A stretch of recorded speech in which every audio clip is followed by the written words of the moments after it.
This episode has been brought to you by The Wolf Counselor. Merging Intelligence and Sobriety. Visit us on YouTube and Facebook at The Wolf Counselor. Don't forget to visit the Facebook page to get access to the full series of Jumpstart Your Recovery Now, a free online resource for folks who are trying to make some significant changes, trying to get clean and sober, or are trying to stop other addictive-like or dysfunctional behavior. Disclaimer for every one of these subjects. Is this considered a self-help resource?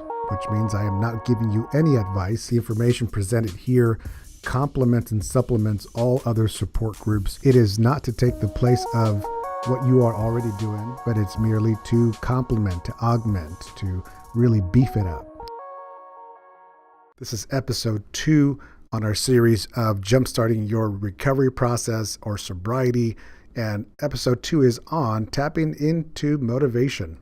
If you are like many people, you have tried this more than one time and have not been able to succeed, the question often comes up, why can I break through this glass ceiling? Why is it that I can only accomplish 1 week at a time, 2 weeks at a time, a month, 60 days, whatever, some people as long as 6 months. And I want to start by recapping episode 1, which was, what is motivation? We talked about that and concluded that is a driving force. Doesn't matter if it's positive or negative, treat it as a driving force. Important factors regarding motivation, how it is that we come about it. We talked about the core of motivation being our thoughts, our beliefs, and our emotions, and the intensity of those three put together. And also concluded that most people in treatment or trying to find help outside through self-help groups find it harder to stay sober long-term versus the initial getting sober part. With that being said, let's review the worksheet. Hopefully you have all your answers down.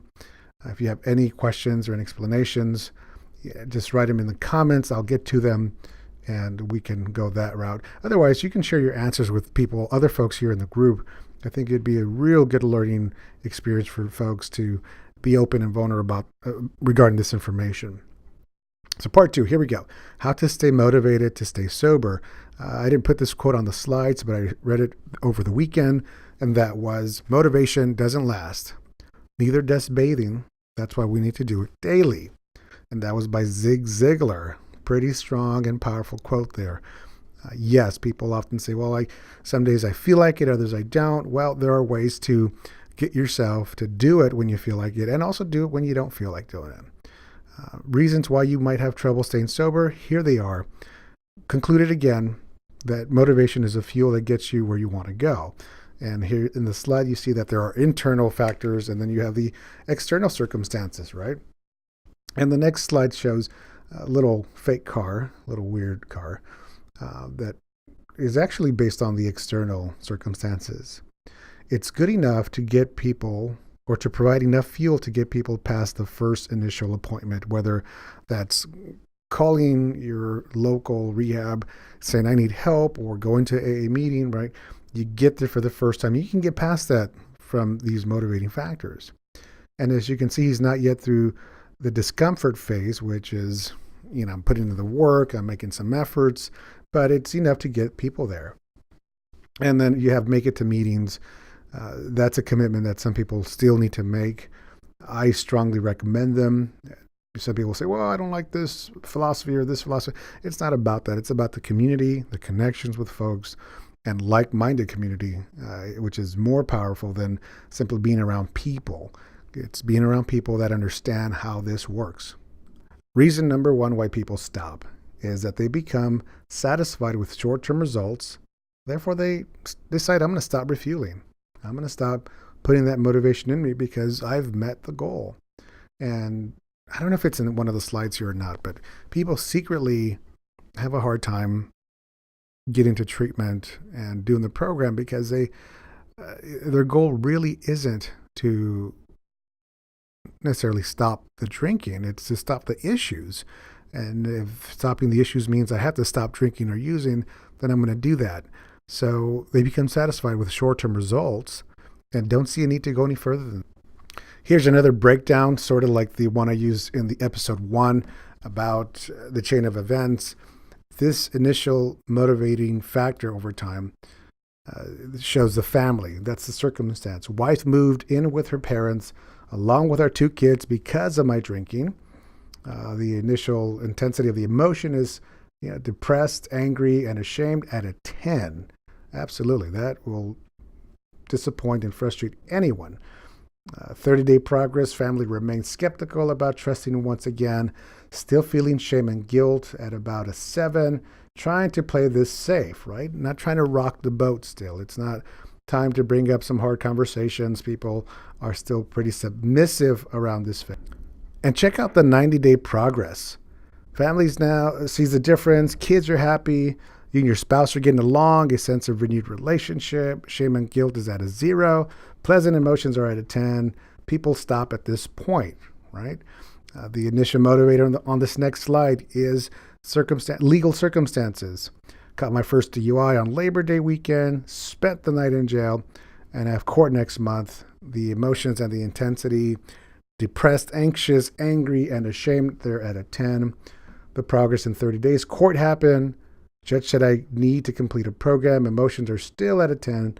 Judge gave you an impression, and boy, are you going to do what he's asking you to do. Look at the year mark. You've learned some things. Admit it, you are not an addict or alcoholic. Court happened today, and you've completed your conditions of probation, and a warrant wasn't warranted. Probation wasn't warranted. People stop at this point because they have met their goal. And the goal was to get the legal issues resolved. And if it meant stopping the substance use or the drinking, I was going to do it. Next one, circumstance, is health. Doctor said you have damaged your liver. If you keep drinking, you will die. The emotion initially is depression, fear, anxiety, and anger. They're all at a 10.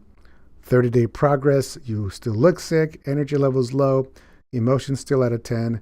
You're active in your recovery process. 6 months later, your most recent lab results come in. Your liver was able to heal itself. Doctor told you you have the liver of a young man. People stop at this point. And later we can talk about what could have been different and what this person could have done differently. People stop here because the painful or unpleasant circumstances subside. It's no longer a factor. It's no longer hurting. So why keep, putting medicine on it if it's no longer an issue? And I did mention this earlier. Although the goal was to stop drinking or using, the unspoken goal was for the painful emotions to stop. And that meant stopping the drinking. Reason number 2 why people cannot stay sober longer than a certain period is that the initial motivator did not shift to more meaningful reason to stay the course. And what are those more meaningful reasons? Those are called values. And I can talk about those in the next session, next episode.